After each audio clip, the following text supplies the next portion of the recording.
In the first phase of the wheel theory of love, rapport is the initial connection between two people. You might have a good conversation with someone or might do something with them, like go to the movies, something that builds the rapport. But rapport is rather shallow. So the second phase of developing love is self-revelation. This is a time of really getting to know someone and revealing who you are to them. But that's not always easy to do. Let's see why.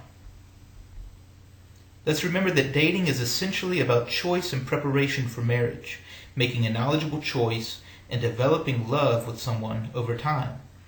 As you date someone and get to know them, you are consistently faced with the choice to stay or leave the relationship. And as you get to know them, you engage in the process of developing love and revealing who you are, and knowing someone is part of that process.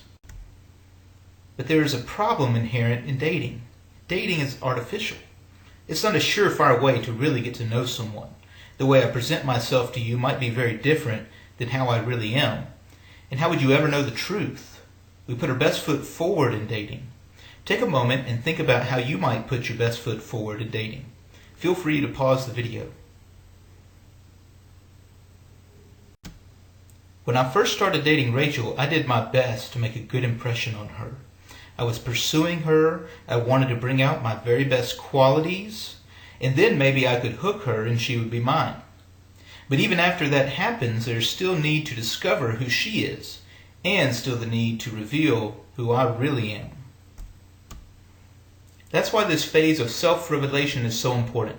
If we're not careful, we can stay deceiving one another by imaging, showing only what we think will keep the other person hooked. This happened to a friend of mine.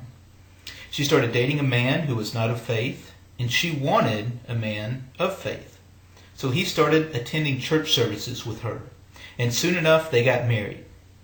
And what does he do the very first Sunday morning after their marriage? He refuses to attend church.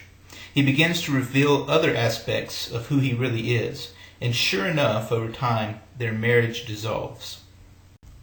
And so I wonder, how can one avoid being trapped by imaging? Sure, there are no guarantees, but can you increase the odds that you will know someone for the real self? The goal then, during this second phase, is intimacy, to know someone for who they really are. So how can we avoid being trapped by imaging? Is there a process? Are there experiences or observations that we can make? How do we really come to know if someone is revealing who they really are to us?